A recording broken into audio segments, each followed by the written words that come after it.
And these are what's called Romano or Roma beans, and I plant them every year. And all we need to do now after you pick them, and I don't have a lot of them, is to remove the seeds. So you would shell them like this. And they're so delicious, man. Now there are two ways you can do this. You can allow this to dry on the bush. You know, you just saw me picking it there in the garden, but you can allow it to dry on the bush, similar to something like this. And it will then last longer all winter in an airtight container. But you really got to dry it first though. But for today we're using the nice, and they've got this beautiful red color when they're ready to be picked and harvested and cooked. So let's jump inside now and let's do a nice little recipe. It's not Caribbean. It's not a bean we find in the Caribbean. However, I would encourage you, if you can get the seeds and plant it in the Caribbean, do so. If you get it to North America or Europe, wherever you are, this recipe is going to rock. You're going to find a new way to use these Roma or Romano beans. Hey, what's up, soldiers? Chris here, CaribbeanPod.com.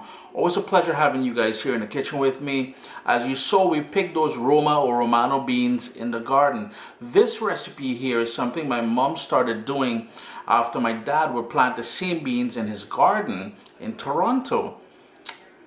Stewed chicken with Romano beans. It's a great way to stretch stewed chicken, you know. A nice big pot of stewed chicken with those beans and everything else, and you have some rice on the side. You're gonna love this one, man. Probably the first time you're seeing it. And if you can get the beans, I highly urge you to give this recipe a try. Alright, there you go. Let's season the chicken and allow it to marinate while we shell the peas. In here I've got 3 pounds of chicken thighs with the bone on, but I've removed all of the skin and as much of the fat that I could possibly remove. To that, and you've seen me season chicken before, going in with salt, and lately I've been cooking with sea salt. You can use whatever salt you got. Fresh ground black pepper, with a nice dose of that. A bit of Worcestershire. Then we've got Caribbean green seasoning, and I have the recipe for this over at CaribbeanPod.com. We're going to go in with 1.5 tablespoons of that. And if you're new to Caribbean cooking, that is basically a blend or a puree of all the herbs, along with seasoning peppers and garlic and everything else that we like using. We usually make it in advance. I like doing mine with olive oil, and you keep it in the fridge. A bit of tomato ketchup. I'm going to grate in some ginger. And remember that ginger is going to give it a peppery note as well, so be mindful of that. I love a lot of ginger in my food, so you will see me use quite a bit of that on every occasion I possibly can. 1/4 of a large onion. Just going to chop that up in there for that heat, that Caribbean sunshine. A Scotch bonnet pepper out of my garden, and I'm just using the outer meaty areas, the seeds and everything. You don't want to touch that.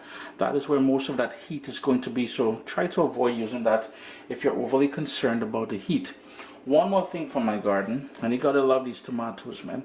This is how I know tomato to look and smell and taste. Yeah, it's not pretty. We can all agree on that. So we're gonna take off the sort of top part there, and the acidity of this half of a tomato, and it's going to help develop flavors as well. And that is it. All we need to do now is give that a good stir and bring it all together and let it marinate whilst we shell the peas.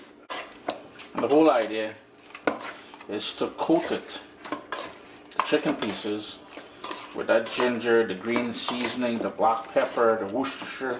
If you have a little bit of bitters, a little Angostura bitters you want to put in there, you can certainly do that. It's totally up to you. But I have the peas all shelled now, so I'm just going to give them a quick rinse and have them soaking in cold water as we start the cooking process. It will take a few minutes, but it's well worth the effort. Got my nice wide pan, nice and heavy as well too. If you got a Dutchie and you want to rock the Dutchie pot, by all means do so. I'm going to go in with 1 tablespoon of olive oil, and my heat is on medium high. And we're going to go in now with a tablespoon and a half of golden brown sugar. This is the most critical part, I would say, of the entire recipe. The sugar will melt, as you're seeing here. It will go amber. It will go frothy and then amber in color. Sorry, it will go frothy. Notice how it's starting to froth on the top there.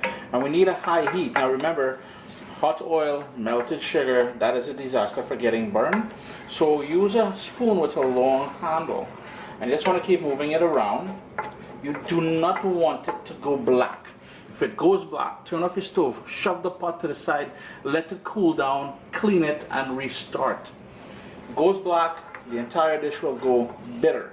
You don't want bitter stewed chicken at all. So you notice the dark colors that we're getting, and that is why I suggest you move it around, because there's going to be hot spots on your stove, and that will create those sort of dark spots. Where it is right now, that is the exact color that we need. It will become noisy now, but we got to add the pieces of chicken in there and stir it.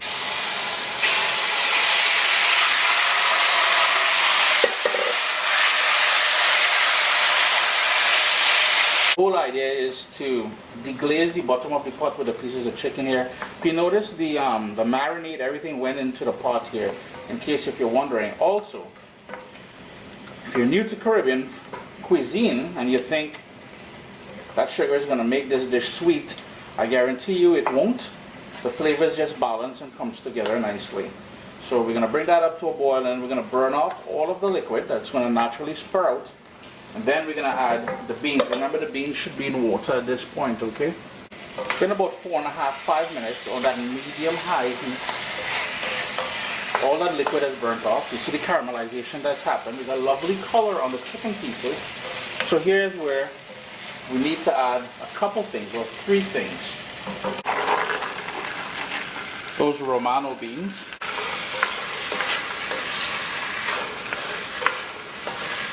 And you're going to use the sort of water that was on the beans there to deglaze the bottom of the pot. And speaking of water, you want to put 2 cups of water in the same bowl that we marinated the chicken in to pick up, I hope you guys haven't tossed out that yet, to pick up any leftover marinade that's just hanging around in the bowl still, you know. In goes that water, followed by some fresh thyme from the garden. Just getting rid of the big stems. And my Caribbean green seasoning already has thyme in it, but I like adding a bit more because I love the flavor of thyme, ginger, all those things. That is my thing. And we need some, that there is creamed or cream of coconut, about 2 tablespoons of that. We're going to bring that up to a boil. Then we're going to reduce it to a simmer. 3 minutes later, it's come up to a boil. We're going to reduce the heat all the way down to low. Give it a stir because we want that coconut milk to make its way and flavor up everybody. Everybody needs to get a little touch. Stir that. Remember, these beans were not dried, okay? These are freshly picked, so they won't take as long. If you're using dried beans, you will have to soak them overnight because you can find them in most grocery stores dry. That one is a different ball game. You need to soak it overnight and all kind of things. We'll do one of those recipes in the coming weeks from now. But for now, lid on, low heat, and let that go. An hour and a half later, the beans are fully cooked. The gravy is thickening up. I did add another 1.5 cups of water. So in total, I added 3.5 cups of water. You will notice a piece of chicken is missing. Yo, when you got kids walking around your house and they're hungry, them to just take things, boy. But anyhow, what I like doing here at this point, taste it for salt and adjust it accordingly.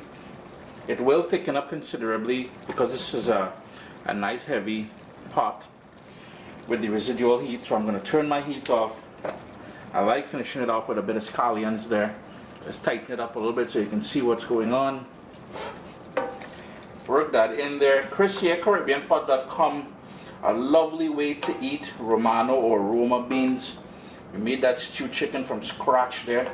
Yo, some rice and you're golden. Always a pleasure having you guys here in the kitchen with me. I urge you to go out and get some of those beans and give it a try, man. Elvis. What's up, soldiers? Don't forget to click subscribe. If you've already clicked subscribe, hit that bell notification thing. I want to all you missing out on the new videos, man. Come on, click.